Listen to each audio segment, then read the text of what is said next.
الحمد لله وحده والصلاة والسلام على من لا نبي بعد اما بعد فاعوذ بالله من الشيطان الرجيم بسم الله الرحمن الرحيم قال الله تبارك وتعالى في الكلام المجيد والفرقان الحميد ان الله وملائكته يصلون على النبي يا ايها الذين امنوا صلوا عليه وسلموا تسليما اللهم صل على سيدنا ونبينا ومولانا محمد صلاة وسلام عليك يا سيدي يا رسول اللہ وعلى آلك واصحابك یا خاتم النبیین۔ اللہ تبارک و تعالیٰ کی حمد و ثنا کے بعد نبی اکرم نور مجسم شفیع معظم آمینہ کے لال پیارے مصطفیٰ کریم صلی اللہ علیہ وسلم کی بارگاہ اقدس میں درود و سلام کا ہدیہ پیش کر لینے کے بعد بحمد اللہ تعالی آج ہم درس قرآن کی چھٹی نشست میں آپ کے سامنے حاضر ہوئے ہیں۔ آپ دعا کریں کہ اللہ تبارک و تعالی ہم تمام کو ساری پیاری باتوں پر عمل کرنے کی توفیق نصیب فرمائے۔ میرے دوست و بزرگوں اور ناظرین اکرام، آج ہمیں سورہ انعام سے درس تراویح کا سلسلہ آغاز کرنا ہے۔ یاد رکھیں سورہ مائدہ تک ہم نے آپ کے سامنے تفصیلی گفتگو کی تھی، چند آیات پر آپ کے سامنے تفصیلی گفتگو کی، اور آج بھی سورہ انعام اور اس کے ضمن میں جتنی بھی آیتیں آتی ہیں وہ آپ کے سامنے گفتگو کرتے ہیں۔ آپ دعا کریں کہ اللہ تبارک و تعالی ہم تمام کی مدد فرمائے۔ سورۃ الانعام، یہ سورت مبارکہ 8ویں سپارے میں موجود ہے، اور اس سورت مبارکہ کے متعلق سیدنا عبداللہ بن عباس رضی اللہ تعالی عنہما سے روایت وہ فرماتے ہیں کہ اللہ تبارک و تعالیٰ نے سورہ انعام یہ پوری کی پوری سورت مبارکہ مکہ مکرمہ میں نازل فرمائی، اور یہ پوری کی پوری سورت مبارکہ ایک ہی شب میں نازل ہوئی، اور یہ سورت مبارکہ ایسی فضیلت کی حامل ہے۔ یہاں پر سیدنا عبداللہ بن عباس رضی اللہ تعالی عنہما فرماتے ہیں کہ یہ سورت مبارکہ جب ایک ہی شب میں مکہ معظمہ میں نازل ہوئی تو اس سورت مبارکہ کے ساتھ 70,000 فرشتے تسبیح کرتے ہوئے آئے، جس سے آسمانوں کے کنارے بھر گئے، اور یہاں تک کہ فرماتے کہ حضور کریم علیہ الصلوۃ والسلام سبحان ربی العظیم کہتے ہوئے آپ سجدے میں تشریف لے گئے۔ تو یہ پوری سورت مبارکہ کو 70,000 فرشتے آسمان دنیا سے اس زمین پر لے کر کے آئے، اور حضور کریم علیہ الصلوۃ والسلام سبحان ربی العظیم کی تسبیح کرتے ہوئے آپ سجدے میں وہ جلوہ فرما ہو گئے۔ حضرت کعب بن احبار رضی اللہ تعالیٰ عنہ سے روایت، آپ فرماتے ہیں کہ توریت شریف میں، چونکہ اللہ تبارک و تعالیٰ کی آسمانی کتاب مشہور وہ 4 ہیں، توریت ہے، زبور ہے، انجیل ہے، قرآن مجید ہے۔ توریت شریف کے متعلق حضرت کعب فرماتے ہیں توریت شریف میں اگر ہم دیکھیں تو سب سے پہلے توریت شریف میں وہی ہی آیت مبارکہ پائی جاتی ہے کہ جو سورہ انعام کی پہلی آیت ہے، اور یہ بات علامہ مولانا سید نعیم الدین مراد آبادی علیہ رحمہ نے اپنی مشہور زمانہ تفسیر خزائن العرفان کے اندر اس بات کو لکھا۔ اب ایک اور روایت یہاں پر میرے سامنے موجود ہے کہ جس میں مفسرین اکرام کی ایک جماعت کہتی ہے، فرماتے ہیں کہ ایک روایت کے مطابق سورہ انعام کی 6 آیتیں مدنیہ ہیں، اور باقی پوری سورت ایک ہی بار میں اللہ تبارک و تعالیٰ نے مکہ معظمہ میں نازل فرمایا۔ اب اس سورت مبارکہ میں کتنے رکوع، کتنی آیات، تو پھر مفسرین اکرام ارشاد فرماتے ہیں کہ اس سورت مبارکہ میں کل 20 رکوع اور 165 آیات مبارکہ موجود۔ اب انعام یہ کہتے کسے ہیں؟ اس سورت مبارکہ کا نام انعام کیوں رکھا گیا؟ پھر مفسرین اکرام ارشاد فرماتے ہیں کہ عربی زبان میں اگر ہم مویشیوں کو دیکھیں تو عربی زبان میں مویشیوں کو انعام کہتے ہیں، اور اس سورت مبارکہ کی آیت نمبر 136 138 ان آیتوں میں ان مشرکین کا رد کیا گیا ہے کہ جو اپنے مویشیوں میں بتوں کو حصہ دار ٹھہراتے ہیں، اور خود ہی چند جانوروں کو اپنے لیے حلال کرتے ہیں اور بعض جانوروں کو خود ہی اپنے لیے حرام کر دیتے ہیں۔ تو لہٰذا جیسا کہ پہلی والی صورتوں کے تعارف میں آپ کے سامنے یہ بات پیش کی تھی کہ کوئی واقعہ ہوتا ہے اسی مناسبت سے سورت کا نام رکھ دیا جاتا ہے، تو اسی واقعے کے پیش نظر مناسبت سے اس سورت مبارکہ کا نام سورہ انعام رکھا گیا۔ اب اس صورت مبارکہ کی فضیلت کیا ہے؟ بہت ہی پیاری روایت کہ جو تفسیر بغوی کے اندر بھی موجود، تفسیر خازن کے اندر بھی موجود اور تفسیر روح البیان کے اندر بھی موجود ہے۔ وہ فضیلت کون سی ہے؟ حضور کریم علیہ الصلوۃ والسلام نے ارشاد فرمایا کہ صبح کے وقت جو شخص سورہ انعام کی تین شروع کی آیات کو پڑھ لے تو رب تعالیٰ اس کی حفاظت کے لیے 70,000 فرشتوں کو مقرر فرما دیتا ہے کہ جو صبح کے وقت جو کہ سورہ انعام کی 3 آیتوں کی تلاوت کرتا ہے تو 70,000 فرشتے اس بندے کی حفاظت کرتے ہیں۔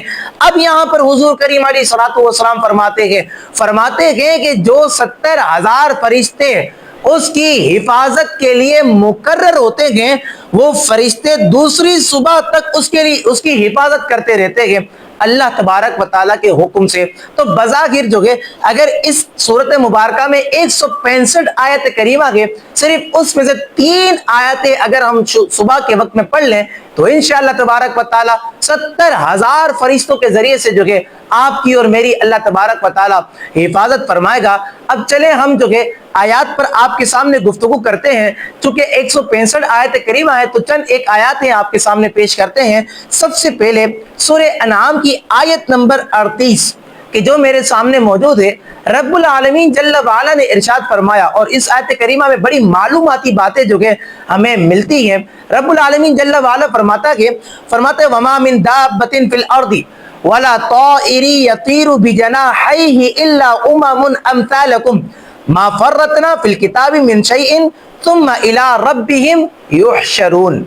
رب العالمین جل وعلا اپنے مبارک پاک کلام میں ارشاد فرماتے اور زمین میں چلنے والا کوئی جاندار نہیں اور نہ ہی اپنے پروں کے ساتھ اڑنے والا کوئی پرندہ مگر وہ تمہاری جیسی امتیں ہیں، یعنی جس طرح تم امت ہو وہ بھی امتیں ہیں۔ آگے رب تعالیٰ فرماتے ہم نے اس کتاب میں کسی شے کی کوئی کمی نہ چھوڑی، پھر یہ اپنے رب کی طرف ہی اٹھائے جائیں گے۔ ثم الی ربہم یحشرون، پھر یہ اپنے رب کی طرف ہی جو کہ اٹھائے جائیں گے۔ یہاں پر جو کہ مفسرین اکرام نے اس پوری آیت کریمہ کا خلاصہ، جو کہ تفصیلی گفتگو ہے لیکن خلاصتاً آپ کے سامنے پیش کرتا ہوں۔ ہم جو کہ جانوروں پر بھی بات کرتے ہیں، ہم پرندوں پر بھی بات کرتے ہیں، اور آیت ثم الی ربہم یحشرون پھر اپنے رب کی طرف ہی اٹھائے جائیں گے، اس پر بھی جو کہ آپ کے سامنے گفتگو کرتے ہیں۔ سب سے پہلے آپ یہ بات یاد رکھیے گا ثم الی ربہم یحشرون، پھر یہ اپنے رب کی طرف ہی اٹھائے جائیں گے۔ کون لوگ رب کی طرف اٹھائے جائیں گے؟ مفسرین اکرام ارشاد فرماتے ہیں کہ تمام انسان، تمام جانور، پرندے قیامت کے دن اللہ تبارک و تعالیٰ کی بارگاہ میں اٹھائے جائیں گے اور یہ آئیں گے۔ کہتے ہیں کہ انسان جنت میں جائے گا یا دوزخ میں جائے گا۔ اللہ تبارک و تعالیٰ ہم تمام کو جنت میں داخلہ نصیب فرمائے۔ اب ذرا دیکھیں، مفسرین اکرام فرماتے ہیں کہ انسان یا تو جنت میں جائے گا یا تو دوزخ میں جائے گا۔ اب بچے جانور اور پرندے، فرماتے ہیں کہ جانور اور پرندوں کا بھی حساب ہوگا۔ جس طرح انسانوں کا حساب، اسی طرح جو ہے جانوروں کا بھی حساب لیا جائے گا۔ جس طرح انسانوں کا حساب ہے اسی طرح پرندوں کا بھی حساب لیا جائے گا۔ مفسرین اکرام فرماتے ہیں حساب، انسانوں کے حساب کتاب کے بعد انسانوں کو جنت مل جائے گی، ان حساب کتاب کے بعد جو ہے انسانوں میں سے کسی کو جو ہے وہ دوزخ میسر ہوگی، لیکن جانوروں اور پرندوں کے حساب کتاب کے بعد جو ہے ان کے ساتھ کیا معاملہ کیا جائے گا؟ فرماتے ہیں کہ جانور اور پرندوں کا حساب ہوگا، پھر اس کے بعد جو ہے انہیں خاک کر دیا جائے گا۔ اور یہ بات جو کہ مفسرین اکرام کی جماعت نے اس آیت مبارکہ کے ضمن میں لکھی، اور یہ بات تفسیر بغوی کے اندر بھی موجود۔ اب یاد رکھیں قیامت کے دن حساب ہوگا کہ اللہ رب العالمین جل وعلا جو کہ اپنے بندوں سے حساب لے گا، انسانوں سے حساب لے گا، جانوروں سے حساب لے گا، پرندوں سے حساب لے گا۔ اللہ اکبر۔ تو یاد رکھیں جانور اور پرندوں کا بھی حساب ہوگا اور انہیں پھر خاک کر دیا جائے گا۔ یاد رکھیں کہ ہم انسان ہیں اور اللہ تبارک و تعالیٰ کا فضل تو یہ ہے کہ بحمد اللہ تعالیٰ ہم نے آنکھ ہی اس گھر میں کھولی ہے کہ جہاں پر لا الہ الا اللہ محمد رسول اللہ پڑھا جاتا ہے۔ ہم نے آنکھ وہیں پر کھولی ہے کہ ہمارے ماں باپ ہمارے نبی کو آخری نبی مانتے ہیں۔ ہم نے آنکھ وہیں گھرانے میں کھولی ہے کہ جہاں کے رہنے والے ہمارے والد، ہماری والدہ، ہمارے بھائی بہن اور ہمارے عزیز و اقارب، تو ان گھرانے میں ہم نے آنکھ کھولی ہے کہ ہمارے گھر والے جو ہے اللہ کو ایک مانتے ہیں، اللہ کی عبادت کرتے ہیں، تو ہم انسان ہیں، ہم مسلمان ہیں۔ تو اے حضرت انسان، یاد رکھ اللہ تبارک و تعالیٰ کریم ہے، یاد رکھ کہ اللہ تبارک و تعالیٰ رحیم ہے، بے شک وہ بندے کو نقطے پر نوازنے والا ہے، ایک نیکی کو قبول فرما کر گناہوں کو معاف کر کے جنت میں داخلہ دینے والا ہے۔ لیکن ساتھ میں ایک اور بات یہ بھی یاد رکھیں، اگر رب تعالیٰ نے ہمارے ساتھ جو ہے یہ حساب کتاب کا معاملہ غضب کے ساتھ فرمایا، یعنی ہمارے ساتھ اگر غضب والا معاملہ فرمایا، اللہ اکبر، تو یاد رکھیں ہمارے گناہوں کی وجہ سے اگر غضب والا معاملہ اگر ہو گیا تو جہنم کے مستحق ہے، ہم جہنم کے جو ہے وہ لائق ہو جائیں گے۔ لیکن یاد رکھیں رب کو منانے کی کوشش کریں، مبارک مہینہ ہے، بابرکت مہینہ ہے، رب کو راضی کرنے کی کوشش کریں۔ یاد رکھیں یہ مہینہ تو ایسا مبارک ہے کہ اس مہینے میں ایسے لوگوں کی بھی مغفرت رب تعالیٰ فرما دیتا ہے کہ جس پر تو جہنم واجب ہو چکی ہے، تو جب رب تعالیٰ ان کی بھی مغفرت کر دیتا ہے تو رب تعالیٰ کے ہم بندے ہیں، رب کو ایک ماننے والے ہیں، حضور کی ختم نبوت کا اقرار کرنے والے ہیں، صحابہ اکرام کی عدالت پر یقین رکھنے والے ہیں، تو انشاءاللہ تبارک و تعالیٰ اعمال اگرچہ نہ بھی ہوں یہی نسبتیں جو ہے ہمیں جنت میں داخلہ عطا کریں گی۔ لیکن رب تعالیٰ کو منانے کی کوشش کریں، رب تعالیٰ کو راضی کرنے کی کوشش کریں۔ یہاں تک کہ یاد رکھیں حقوق کی دو قسمیں ہوتی ہیں، مفسرین اکرام فرماتے ہیں ایک ہوتے حقوق اللہ اور ایک ہوتے حقوق العباد۔ یاد رکھیں حقوق العباد کا معاملہ بڑا سخت تر ہے، حقوق العباد کا معاملہ بڑا سخت تر ہے۔ اگر کسی کا کوئی حق تلف ہو گیا ہے تو معافی مانگ لے، اگر کسی کا کچھ نقصان کر دیا گیا تو جا کر کے معافی مانگے، اگر وہ معاف کر دے گا تو یاد رکھیں عرش کا مالک بھی پھر تمہیں معاف کر دے گا۔ تو یاد رکھیں مفسرین اکرام نے اس بات کو بھی بیان کیا کہ حقوق العباد کا معاملہ اتنا سخت تر ہے۔ حضرت ابو ہریرہ رضی اللہ تعالیٰ عنہ سے روایت فرماتے ہیں کہ نبی کریم علیہ الصلوۃ والسلام نے ارشاد فرمایا، یہ روایت مسلم شریف کے اندر موجود، حضور کریم علیہ الصلوۃ والسلام نے ارشاد فرمایا کہ قیامت کے دن تم لوگ ضرور حقداروں کو ان کے حقوق سپرد کرو گے، یہاں تک کہ میں نہیں کہتا، حضور فرما رہے صلی اللہ علیہ وسلم، ہمارے نبی فرماتے ہیں یہاں تک کہ بے سینگ بکری کا سینگ والی بکری سے بدلہ لیا جائے گا۔ اللہ اکبر، تو یاد رکھیں دنیا میں یہ سانس کی مادہ جاری ہے، اور جب ہم زندہ ہیں اور ہم جو کہ بقید حیات ہیں تو کسی کا حق تلف کر لیا گیا تو معافی مانگنے میں نہ شرمائیں، معافی مانگنے میں ہچکچائیں نہ، یقیناً معافی کے دو بول آپ اس کے سامنے کہیں گے تو انشاءاللہ وہ آپ کو معاف کر دے گا۔ جب جس کا حق تم نے تلف کیا ہے وہ تمہیں معاف کر دے گا تو پھر یاد رکھو اللہ بھی تم سے راضی ہو جائے گا، اللہ کا حبیب بھی تم سے راضی ہو جائے گا۔ اب اسی کے ساتھ ہم اس صورت مبارکہ کی آیت نمبر 50 پر آپ کے سامنے گفتگو کرتے ہیں۔ رب العالمین جل وعلا نے اپنے مبارک کلام میں ارشاد فرمایا، قُلْ لَا أَقُولُ لَكُمْ عِنْدِي خَزَائِنُ اللَّهِ وَلَا أَعْلَمُ الْغَيْبَ وَلَا أَقُولُ لَكُمْ إِنِّي مَلَكٌ إِنْ أَتَّبِعُ إِلَّا مَا يُوحَى إِلَيَّ قُلْ هَلْ يَسْتَوِي الْأَعْمَى وَالْبَصِيرُ أَفَلَا تَتَفَكَّرُونَ۔ رب العالمین جل وعلا فرماتا ہے اے حبیب صلی اللہ علیہ وسلم تم فرما دو میں تم سے نہیں کہتا کہ میرے پاس اللہ کے خزانے ہیں، اور نہ یہ کہتا ہوں کہ میں خود غیب جان لیتا ہوں، اور نہ تم سے یہ کہتا ہوں کہ میں فرشتہ ہوں۔ آگے اللہ تبارک و تعالیٰ نے فرمایا کہ اے حبیب تم ان سے کہہ دو کہ میں تو صرف اس کی وحی کا پیروکار ہوں جو میری طرف آتی ہے۔ آگے فرماتے ہیں کہ تم فرماؤ کیا اندھا اور دیکھنے والا برابر ہو سکتے ہیں؟ کیا تم غور نہیں کرتے؟ اب میرے دوست بزرگوں یاد رکھیں یہ سورہ انعام کی آیت نمبر 50 کی جس کی آیت اور آپ کے سامنے ترجمہ پیش کیا، اس آیت کو لے کر کے یہ اعتراض کیا جاتا ہے اور یہ کہا جاتا ہے کہ دیکھو صاحب یہاں پر تو حضور خود فرما رہے ہیں کہ میں تم سے نہیں کہتا کہ میں خود غیب جان لیتا ہوں، تو لہٰذا حضور کو غیب کا علم نہیں۔ اور ہم نے پچھلی والی جو کہ درس میں آپ کے سامنے حضور کریم علیہ الصلوۃ والسلام کے علم غیب پر بڑا تفصیلی کلام کیا۔ اللہ اکبر۔ تو یاد رکھیں قرآن کو سمجھنے کے لیے تفسیر بھی چاہیے۔ قرآن کا ترجمہ یضل بہ کثیرا ویہدی بہ کثیرا، اسی قرآن سے کثیر جو ہے ہدایت پاتے ہیں اور کثیر جو ہے گمراہ ہو جاتے ہیں۔ تو لہٰذا گمراہ کون ہوتے ہیں کہ جو ظاہری معنی پر جو ہے اکتفا کرتے ہیں، گمراہ کون ہوتے ہیں کہ جو صرف معنی پر جاتے ہیں، ترجمے پر جاتے ہیں، اس کے مطالب کو نہیں پڑھتے، اس کے اسرار و رموز کو نہیں جانتے، وہ یقیناً جو ہے وہ گمراہ ہو جاتے ہیں۔ اب اس آیت کریمہ کی تفسیر کی گہرائی میں ہمیں اترنا پڑے گا۔ یاد رکھیں جب ہم اس آیت کی تفسیر کی گہرائی میں اتر جاتے ہیں تو یہ آیت بھی آپ کے اور میرے نبی کی شان کو ظاہر کرتی ہے، یہ آیت بھی ہمارے نبی کے علم غیب کو جو کہ وہ ظاہر کرتی ہے۔ اللہ اکبر۔ کہا جاتا ہے کہ دیکھو حضرت والا یہاں پر رب کا کلام خود کہتا ہے، یہاں پر حضور کا کلام خود موجود ہے کہ حضور کہتے ہیں کہ میں غیب نہیں جانتا۔ اللہ اکبر۔ اب اس کو سمجھنے کے لیے آپ بالکل توجہ میری طرف رکھیں تو انشاءاللہ تبارک و تعالی آپ کو یہ ساری باتیں بآسانی سمجھ میں آ جائیں گی کہ ہمارے نبی نے یہ جو فرمایا کہ جو اللہ کے حکم سے اس کا مطلب کیا تھا۔ اللہ اکبر۔ یہاں پر مفسرین اکرام ارشاد فرماتے ہیں کہ اللہ تبارک و تعالیٰ نے جو فرمایا نا کہ اے حبیب تم فرما دو کہ میں تم سے نہیں کہتا کہ میرے پاس اللہ کے خزانے ہیں، الفاظوں پر غور کریں کہ میں تم سے نہیں کہتا کہ میرے پاس اللہ کے خزانے ہیں، اور نہ یہ کہتا ہوں کہ میں خود غیب جان لیتا ہوں، اور نہ تم سے یہ کہتا ہوں کہ میں فرشتہ ہوں، میں تو صرف اس وحی کا پیروکار ہوں جو میری طرف وحی کی جاتی ہے۔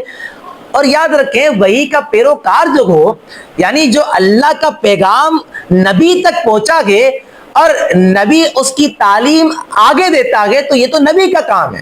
مفسرین اکرام ارشاد فرماتے ہیں کہ جو یہ ترجمہ آپ کے سامنے پیش کیا نا، کہتے ہیں یہی کام نبی کا کام ہے۔ آگے فرماتے ہیں لہٰذا میں تمہیں وہی ہی دوں گا، تمہیں وہی ہی باتیں بتلاؤں گا کہ جس کی اجازت مجھے ہوگی، اور جس کی اجازت مجھے نہیں ہوگی وہ میں تمہیں نہیں بتاؤں گا، جس کا حکم مجھے نہیں ہوگا وہ باتیں میں تم سے نہیں کروں گا۔ اللہ اکبر۔ تو یاد رکھیں اس آیت کریمہ میں حضور کریم علیہ الصلوۃ والسلام کے علم عطائی کی نفی کسی بھی طرح نہیں کی گئی۔ رہی بات علم ذاتی کی تو ہمارا عقیدہ ہے، ہمارا مسلک ہے، ہمیں اعلیٰ حضرت نے سمجھایا کہ ہمیں جو ہے فقہاء کرام کی عبادت سے یہ بات سمجھ میں آئی، دین یہ کہتا ہے، اسلام یہ کہتا ہے، شریعت کے قوانین یہ کہتے ہیں کہ علم ذاتی جو ہے یہ رب تعالیٰ کا ہے۔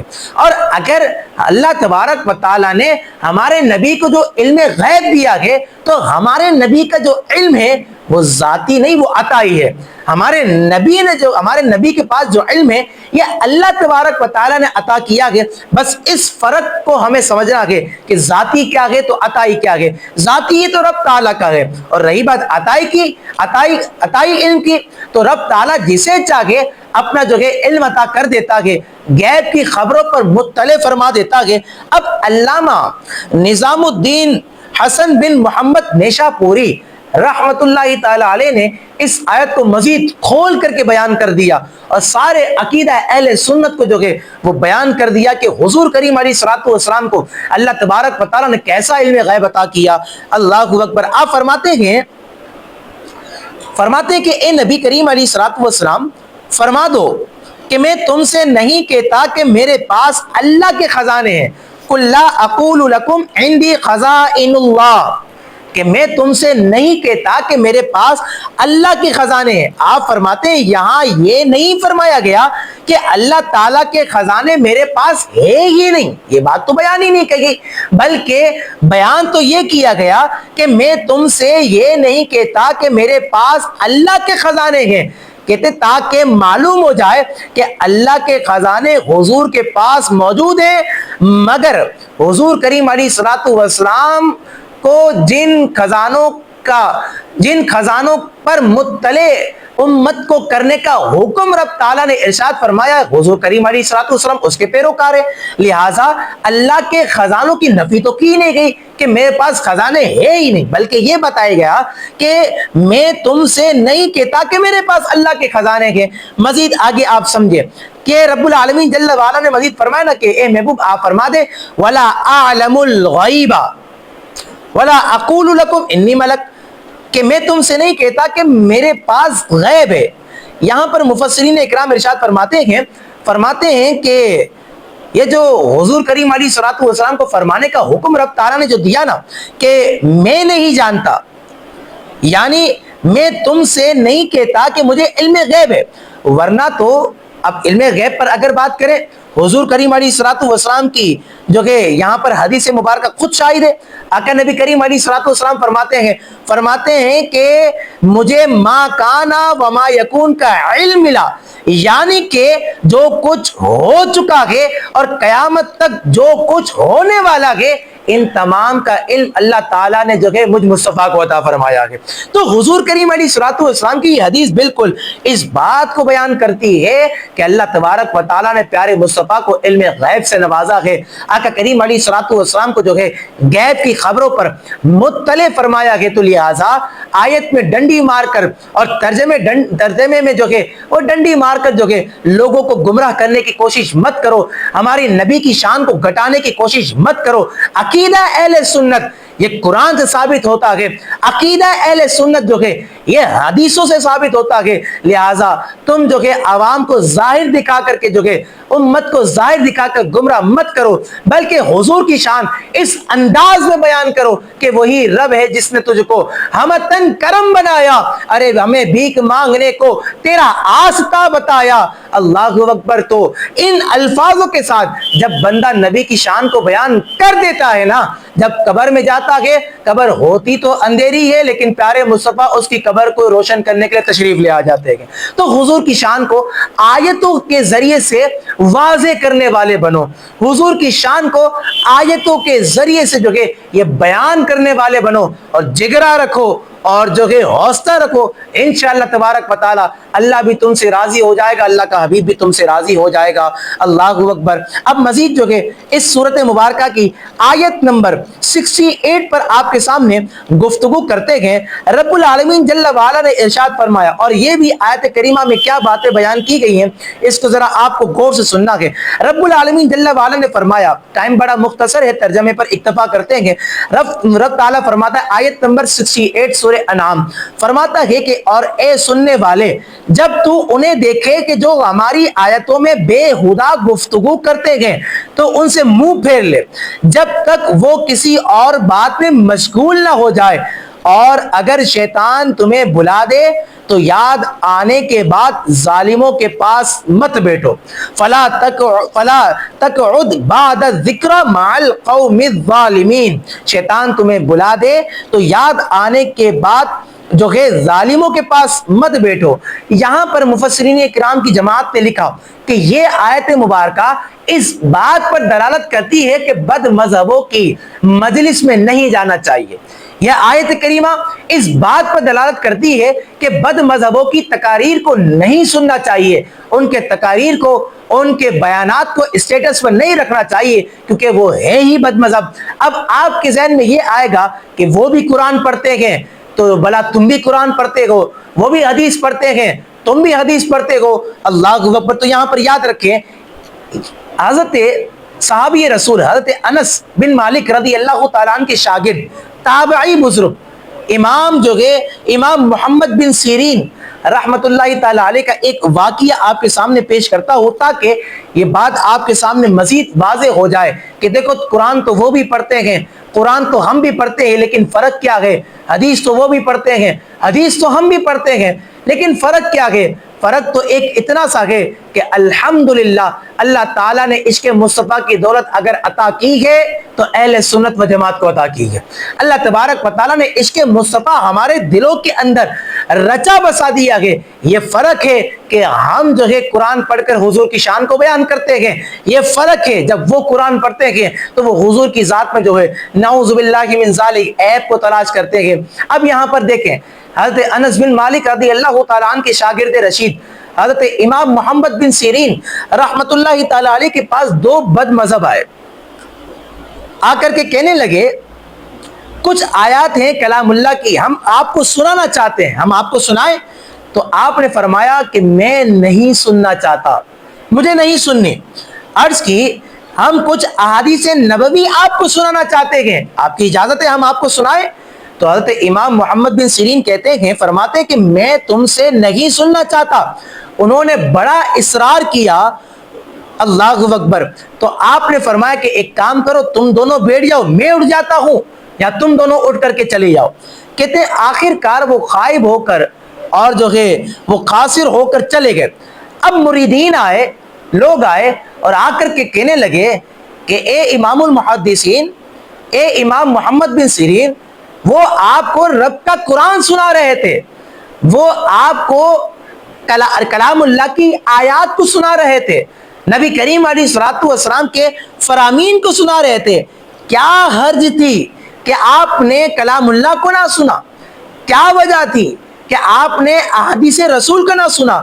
اللہ اکبر۔ اب یہ جملہ بڑا غور کرنے کا ہے، اور یہی سبق جو کہ تمام لوگوں کا ہے کہ جو بد مذہبوں کی تقاریر کو سنتے ہیں، جو بد مذہبوں کی مجلسوں میں جاتے ہیں، جو بد مذہبوں کے اجتماعات میں شرکت کرنے کے لیے باقاعدہ جو کہ انتظام کرتے ہیں، اور باقاعدہ جو کہ وہ دعا سننے کے لیے چلے جاتے ہیں، دعا کرنے کے لیے چلے جاتے ہیں۔ ذرا دیکھو امام محمد بن سیرین کیا کہتے ہیں، کہتے ہیں کہ وہ مجھے کلام اللہ سنا رہے تھے لیکن میں نے نہیں سنا، وہ مجھے احادیث رسول سنا رہے تھے لیکن میں نے سننا گوارا نہیں کیا۔ فرمایا وجہ یہ ہے کہ میں نے خوف کیا کہ وہ آیات اور حدیث کے ساتھ اپنی کچھ تعویل لگائیں اور ان کی وہ باطل تعویل میرے دل میں رہ جائے تو میں ہلاک ہو جاؤں۔ اللہ اکبر۔ تو ذرا دیکھو، جب امام محمد بن سیرین کہ جو حضرت انس بن مالک رضی اللہ تعالیٰ عنہ کے شاگرد تابعی بزرگ ہیں، ان کے تقوی کا عالم کتنا عظیم ہے، جب وہ بد مذہبوں کے کلام نہیں سنتے، جب وہ بد مذہبوں کو مجلس میں بیٹھنے نہیں دیتے، ان کی مجلس میں نہیں بیٹھ رہے، تو پھر آپ اور میں کون سے خاتے میں ہیں؟ ہم پھر کس طرح جو ہے ان کی تقاریر کو سن لیتے ہیں؟ ہم کس طرح جو ہے پھر ان کی مجلسوں میں شرکت کر کے اپنے ایمان کو داؤ پر لگا دیتے ہیں؟ ہم کس طرح پھر ان کی دعاؤں میں شرکت کر کے جو کہ اپنے عقیدے کا سودا کر لیتے ہیں، اپنے ایمان کا سودا کر لیتے ہیں؟ رب تعالیٰ فرماتا ہے دیکھو ذرا اے امت مسلمہ، میں تمہیں پیغام دینا چاہتا ہوں، اگر تم نے مجلس میں شرکت کی ہے تو ٹھیک ہے، اگر تم نے ان کی دعا میں شرکت کی ہے تو ٹھیک ہے، لیکن رب کا کلام تمہیں سناتا ہوں۔ رب فرماتا ہے فَلَا تَقْعُدْ بَعْدَ الذِّكْرَى مَعَ الْقَوْمِ الظَّالِمِينَ، یاد آنے کے بعد ظالموں کے پاس مت بیٹھو۔ دیکھو میں نے تمہیں جو کہ یاد دلایا ہے رب کے کلام سے، اب تم سن چکے ہو، تو لہٰذا جب تم سن چکے ہو اور زمانہ ماضی میں تم یہ افعال کر بھی چکے ہو، تو یاد رکھو فَلَا تَقْعُدْ بعد الذکر مع القوم الظالمین، یاد آنے کے بعد جو کہ ظالموں کی صحبت میں نہ بیٹھو، ظالموں کے پاس مت جاؤ، ان کی دعا میں شرکت مت کرو۔ یقین کرو وہ تمہارے ایمان کا سودا کر دیں گے، وہ تمہارے ایمان کو برباد کر دیں گے، وہ تمہارے عقیدے کو ختم کر دیں گے۔ اور جب بندے کا عقیدہ ہی ٹھیک نہ ہو، اگر اس کے سر پر نماز کا نشان ہی کیوں نہ ہو، اللہ تعالیٰ اس کی ساری عبادتوں کو اس کے منہ پر مار دے گا۔ لیکن عقیدہ درست ہو، اعمال صالحہ بھی ہو، تو یاد رکھو اللہ تبارک و تعالیٰ اعمال صالحہ اور عقیدہ درست ہونے کی برکت سے ایسے بندے کو پھر جنت میں بھی جنت الفردوس میں اعلیٰ مقام عطا فرمائے گا۔ تو ان ساری باتوں کو آپ کو جو ہے وہ اپنے ذہن میں، اپنے دماغ میں اور اپنے دل میں بٹھانا ہے۔ اللہ اکبر۔ یہاں پر ایک اور آیت کریمہ ہے کہ صرف اس پر ہی گفتگو کر لیتے ہیں، پھر اس کے بعد اپنی گفتگو کا اختتام کرتے ہیں۔ رب العالمین جل وعلا نے سورہ انعام کی آیت نمبر 155 میں رب العالمین جل وعلا نے ارشاد فرمایا رب العالمین جل وعلا نے بڑی خوبصورت انداز میں اپنے کلام مجید فرقان حمید میں اس بات کو بیان کیا۔ رب فرماتا ہے وَهَذَا كِتَابٌ أَنزَلْنَاهُ مُبَارَكٌ، رب العالمین جل وعلا فرماتا کہ یہ مبارک کتاب ہے کہ جو ہم نے جو ہے بندوں پر نازل کی ہے۔ کون سی کتاب ہے؟ مبارک کتاب سے مراد کیا ہے؟ پھر مفسرین اکرام کی جماعت نے اس بات کو لکھا، فرماتے ہیں کہ مبارک کتاب سے مراد جو ہے وہ قرآن مجید ہے، یعنی کہ یہ قرآن مجید ایسی مبارک کتاب ہے کہ وَهَذَا کتاب انزلناہ مبارک فاتبعوہ واتقوا لعلکم ترحمون۔ رب نے فرمایا یہ برکت والی کتاب ہے جسے ہم نے نازل کیا، تو تم اس کی جو کہ اتباع کرو اور پرہیزگار بنو تاکہ تم پر جو کہ وہ رحم کیا جائے۔ تو قرآن مجید کا امت پر حق ہے۔ یہاں پر مفسرین اکرام ارشاد فرماتے ہیں کہ امت کا حق جو ہے، امت پر قرآن مجید کا ایک حق ہے، وہ یہ ہے کہ اس کی تلاوت کرے اور اس کے احکامات پر عمل کرے۔ تو قرآن کے احکامات پر عمل کرنا یہ امت پر حق ہے، امت کے لیے ضروری ہے۔ قرآن مجید فرقان حمید کی تلاوت کرنا یہ بھی امت کے لیے ضروری ہے۔ دیکھو رمضان المبارک کا مقدس مہینہ جاری و ساری ہے، قرآن مجید کی تلاوت کریں، صبح ہو تو یاسین شریف پڑھیں، شام ہو تو سورہ مزمل پڑھیں، مغرب کی نماز کے بعد سورہ ملک پڑھیں، عشاء کے بعد سورہ واقعہ پڑھیں۔ یقین کریں یہ 5 صورتیں ایسی مبارک ہیں کہ جب بندہ پڑھتا ہے تو اللہ تبارک و تعالی برکتیں اس کے دامن میں جو ہے وہ داخل فرما دیتا ہے۔ تو قرآن مجید کی تلاوت کرنے والے بنے، قرآن مجید پر عمل کرنے والے بنے۔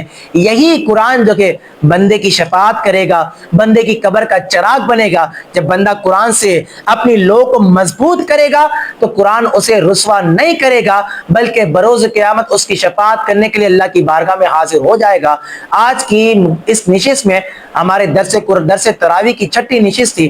جتنی بھی آیتوں پر آپ کے سامنے تفصیلی کلام کیا، آپ اس کو اپنے ذہن میں رکھیے گا اور ان تمام باتوں پر عمل کرنے کی کوشش کیجیے۔ اللہ تبارک و تعالی آپ کا و میرا حامی و ناصر ہو۔ وآخر دعوانا ان الحمدللہ رب العالمین۔